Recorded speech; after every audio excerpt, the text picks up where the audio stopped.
It seems that the United States is getting back to the same policy they had before this war started, the second round of war started, meaning that because yesterday, I don't know if you saw Fox News reporting that huge protests of students are breaking out in Iran and they want to capture and showing the map of Iran, showing each and every city, each and every province in Iran, students are coming out. It's what do they want from this sort of propaganda machine that they're making? Are they seeking for some sort of unrest in Iran? Oh, I'm sure they're. I mean, this is all nonsense. There's nothing going on in Iran. Iran is completely normal. The only protests that we see on the streets are the anti-Israeli and anti-Trump protests that we see every night, where people still go to the streets despite well over 3 months. They've been They've been on the streets for well over 3 months now, and according to polls, more than half of the Iranian people have participated in these demonstrations on the streets against the United States and the Israeli regime, at least once during this period, which is a huge number. That means I don't know, more. I mean, this is a population of 90-some million. So, I think that yes, that without a doubt, that they'll try everything. So they'll try to bring about unrest like they did in January. They have brought in lots of weapons into Iran. The Iranian intelligence has said that a lot of people have been arrested, but they've been bringing in lots of weapons. So they will definitely try to start up something at some point. Unrest because of the economic situation, the siege and the war. The economy, of course, is more difficult than before. So they'll probably try unrest if they could. Definitely they would. And then simultaneously, they will use their terrorists to carry out an armed uprising if they could. It will fail. I mean, that era is over. But they'll do anything that they can. But at the moment, no, there's no sign of any of this. And I was with the channel. There's a Channel 4 News of the UK crew in Tehran, and I think they leave today. But I was on their show briefly last night, and he was saying that in Tehran people are tired of the war, and I said, really? He said, yeah. I said people tell you that, and he said yes, and I said, really? I thought people were terrified, or the government is gunning them down, or so. Obviously, people in Iran can talk. I mean, there's this huge, in the West, they create this image of Iran, where people have no rights and people live in fear, and the regime, as they like to call it, guns them down, and tens of thousands of people were, killed, and all that nonsense. Yet, the reporter walks around in Tehran on his own and speaks to people, and people speak of their frustrations. And so obviously the narrative is not all that, is not accurate at all. But the thing is that even when they see reality, the mentality doesn't change. When they go back, they'll still say it's a despotic regime. And in Saudi Arabia, you can't criticize the government. You can't do that in the Emirates. You can't do that in these Arab regimes that are all allied to the United States.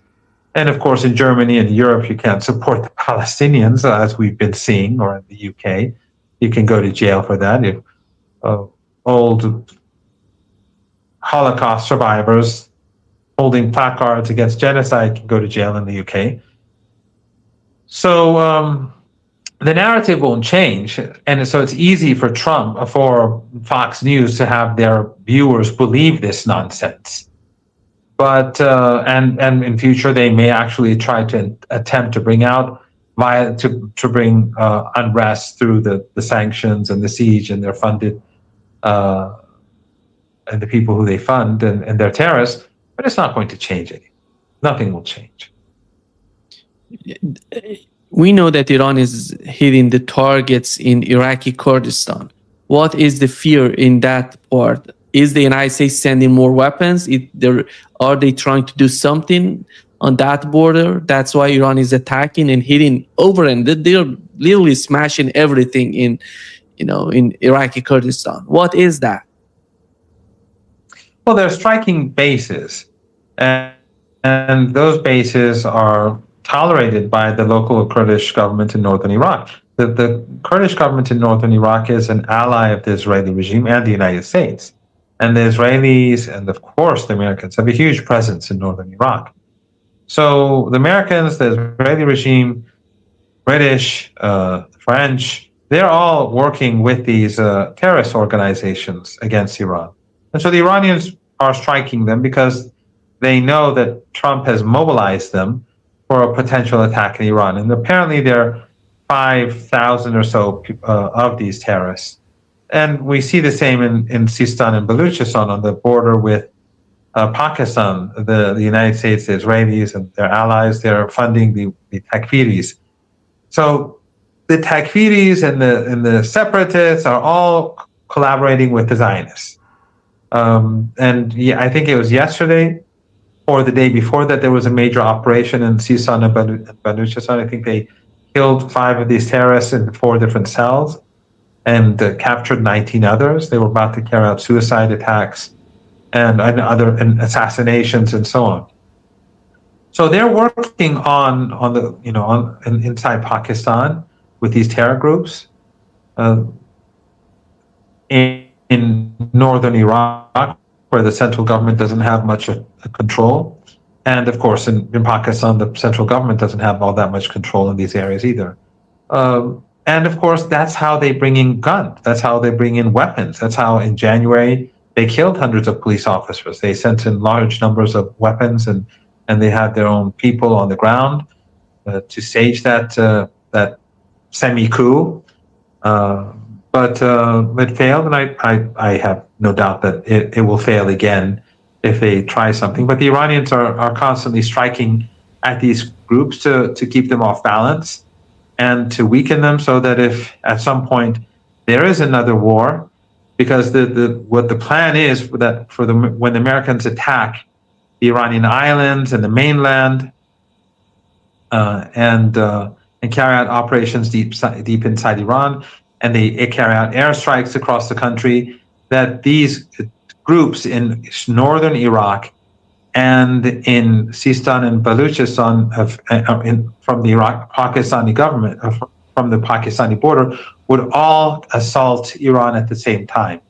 And then their collaborators inside Iran, who they find and fund and organize through social media and through Bitcoin and other means, that they would stage terror assassinations, terror attacks, and come to the streets and try to destabilize Iran from the inside. So that's the plan. That if there is an assault, all of these forces would simultaneously move forward against the country. The Takfiris, the separatists, the Kurdish separatists, the terrorists that they train and cultivate inside the country. That's basically the plan. In both fronts, one of them in this Iraqi Kurdistan, the other one, as you mentioned, Baluchi, which is related to Pakistan. Is there any sort of cooperation between Iran and Pakistan, between Iran and Turkey, which we know that Turkey is concerned about these Iraqi Kurdistan and the Kurds, the movements? Is there, what do we know about the cooperation between Iran and these two governments who are against these sort of terrorist activities of these groups? There is cooperation, but it's not as extensive as it should be, because Turkey is, of course, with NATO, and it's an ally of Trump. So Erdogan is never going to stand up against Trump. And the same is true with the Pakistani government. So it's complicated.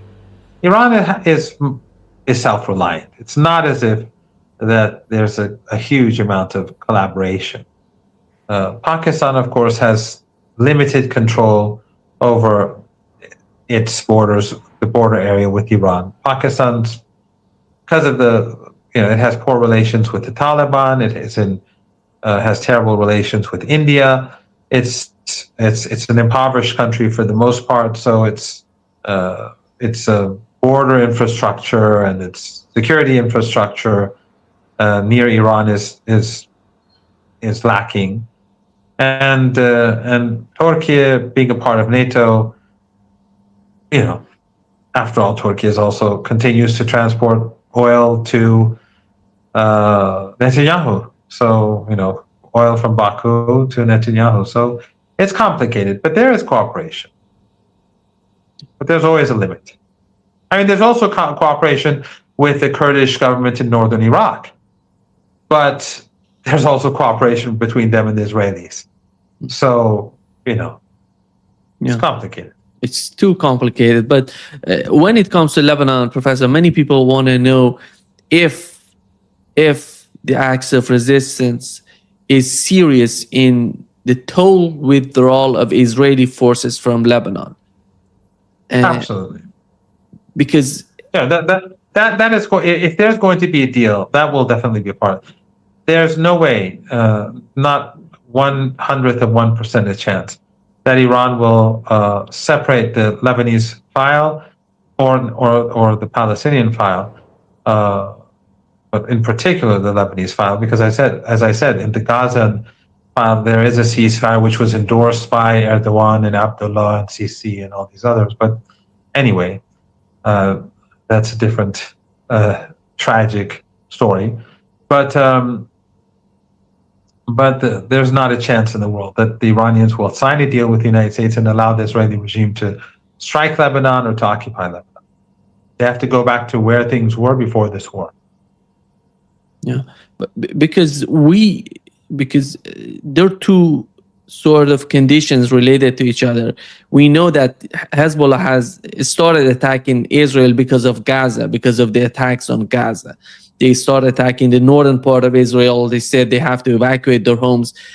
Right now, during those days, we had some sort of occupation of the southern part of Lebanon for such a long, long time by Israelis. And is that going to be, as long as Israelis are in the southern part of Lebanon, they're not going to let anybody get back to. No, they have to go. Hezbollah joined the fight by trying to draw off Israeli troops from Gaza, because we saw, the Western media was hiding it. They were busy lying about beheaded babies and the lies about raping women and all that, in order to give the Israeli regime the opportunity to carry out their genocide.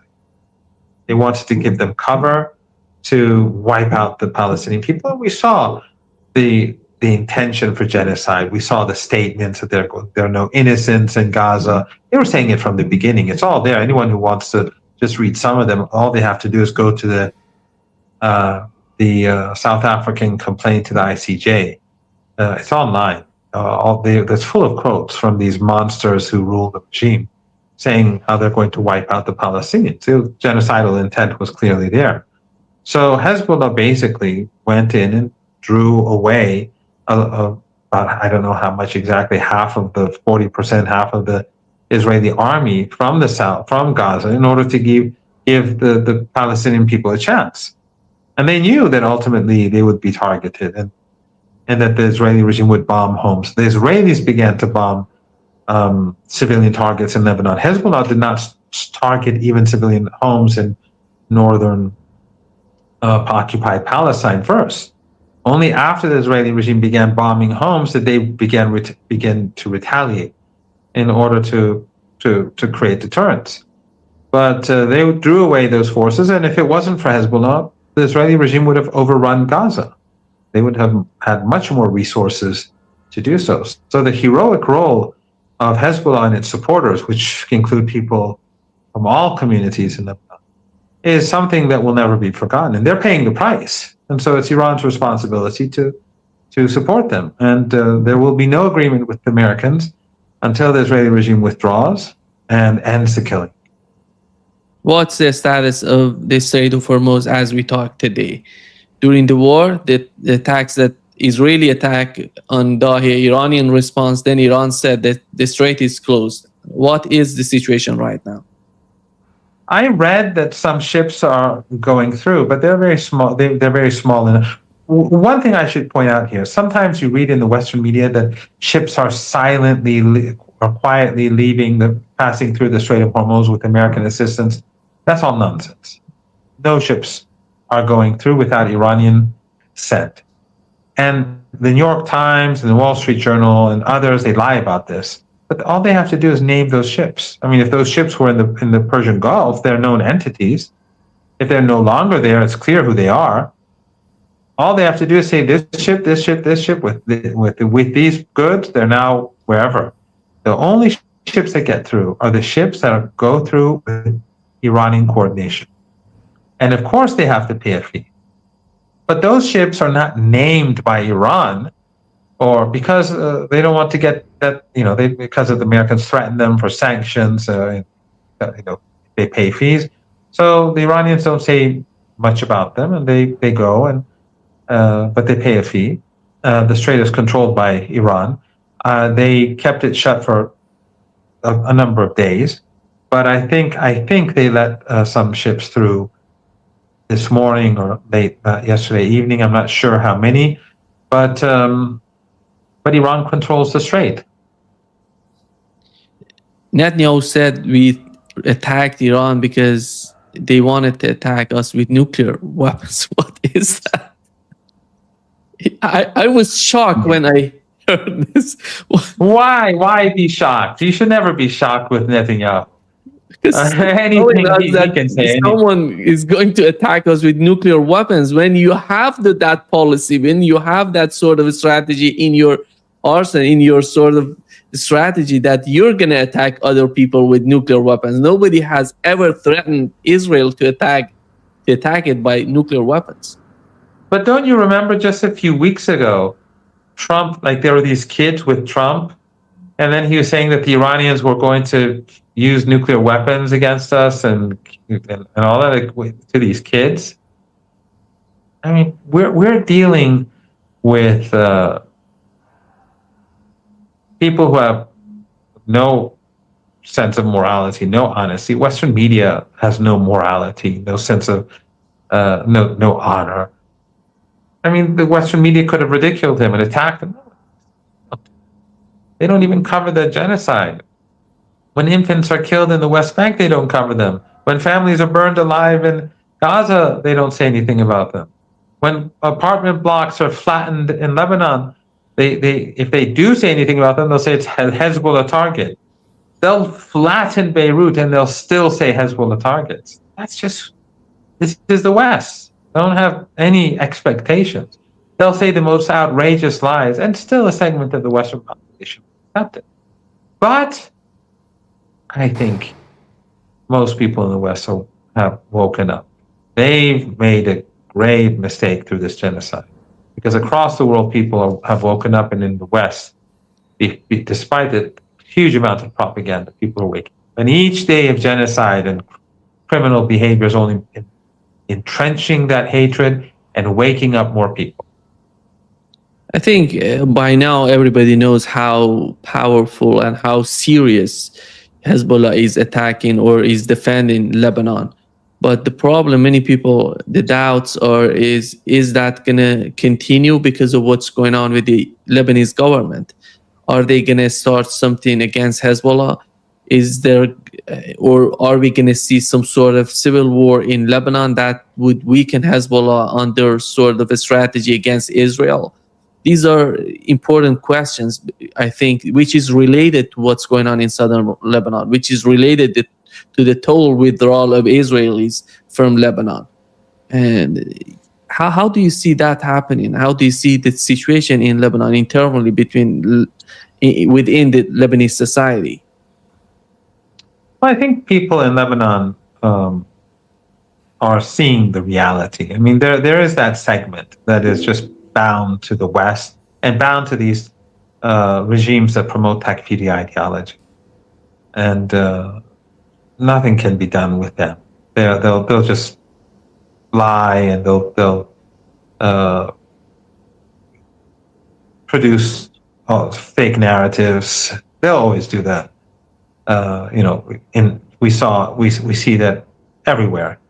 So these are a hopeless bunch. These people are hopeless, but most Lebanese see what's going on. They saw, for example, the Lebanese government negotiate with the United States, and then the Lebanese president insult Iran and the resistance, and it's clear that he hates the people of the South, and he hates the people of Dahieh, and he would like to see them, humiliated and broken. That's why they block aid. That's why they don't let them move around in their own country and prevent them from going to different neighborhoods and different towns and villages and cities. And many died as a result because they would escape the South and there was nowhere to go. And so they had to go back to their villages, and their villages were bombed and their entire families were wiped out. So the prime minister and the president have helped kill lots of people. Western NGOs, Western embassies, these takfiri groups funded by Qatar and other Western affiliated regimes. But most Lebanese, they despise the regime, the Israeli regime. And people saw how the president of Lebanon, after making those statements and after the illegal negotiations, because the negotiations with Israel are illegal according to Lebanese law, after that, the Israelis went and bombed an army convoy, murdering a lieutenant general and his two companions, literally hours after the anti-Iranian, anti-resistance interview.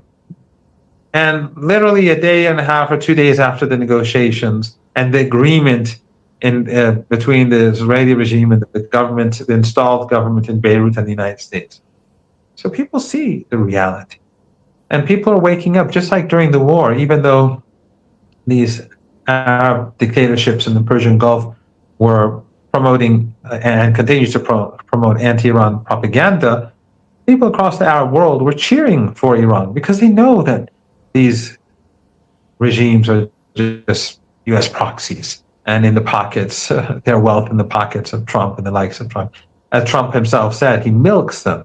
And he said, the Saudi crown prince, has to kiss his backside and all that. So people see that these regimes are, they're not, they don't do anything for the benefit of the Arabs of the region or the people of the region. And they see that they are proxies, and they see that the president and prime minister of Lebanon, they too are proxies. Yeah.